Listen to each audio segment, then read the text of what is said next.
Quanto da sua vida foi realmente escolhido por você? A profissão, a forma que você cria os seus filhos, a sua evolução, as suas decisões, a pessoa que você acha que precisa ser. Porque talvez existam muitas vozes influenciando as nossas decisões sem que a gente perceba. E foi lendo 1 Samuel que uma história me chamou muita atenção, principalmente a respeito das vozes. Eu não estou aqui para fazer estudo bíblico, nem falar sobre teologia, até porque eu estou nesse momento de aprendizagem sobre a Bíblia, no reencontro com Deus. Eu sou cristã desde pequena, mas agora, com 32 anos, estou lendo a Bíblia com o interesse de me aprofundar e de entender, com um olhar de reflexão, de mudança para a nossa vida também. Então esse é o primeiro episódio entre a Bíblia e a vida. O livro de 1 Samuel, ele já começa contando a história de Ana.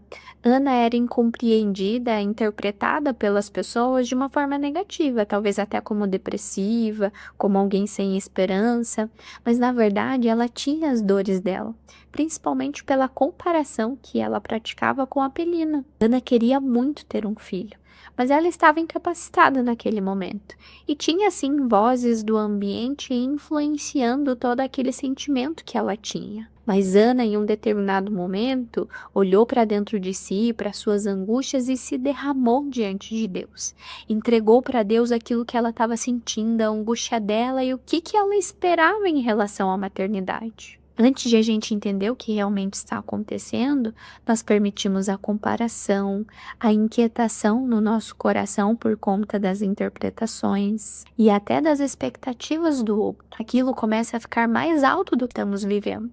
E aí, em seguida, na história de 1 Samuel, vem a história de Samuel, dizendo que o ouvir não é a mesma coisa de reconhecer. Samuel, em uma noite, ouve o chamado do seu nome. E ele não consegue reconhecer quem é. E então ele vai até Eli. O Senhor me chamou? E ele diz que não. E isso se repete umas 2, 3 vezes, até que Eli precisa orientá-lo de que aquela é a voz do Senhor. Mas Samuel não tinha construído essa habilidade de reconhecer a voz que estava ecoando ali para ele.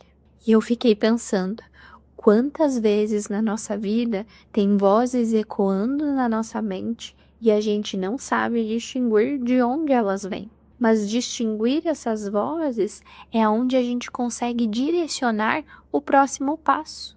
Tudo isso só é possível a partir de reconhecer essas vozes que ecoam na nossa mente. E pode ser até o chamado que Deus tem para nós, mas que às vezes estamos tampando o ouvido e não estamos reconhecendo o propósito que nós temos. No começo de 1 Samuel, ele estava em processo de reconhecer a voz de Deus. Mais à frente, ele reconhece que estava ouvindo a voz do povo e que aquilo estava prejudicando também a história dele. Talvez você não esteja diante de um povo também, mas às vezes você muda aquilo que você acredita, você muda os seus valores por medo do que vão dizer sobre você. Às vezes você deixa Deus de lado, às vezes você deixa aquilo que é importante para você de lado para agradar aos outros. Mas nisso a sua bênção, a sua promessa se distancia cada vez mais. E isso nos torna, às vezes, adultos que tomam decisões baseadas no que os outros acham sobre nós. Pais que educam os seus filhos a partir da comparação, famílias que querem ser escutadas, mas na verdade ninguém presta atenção em ninguém.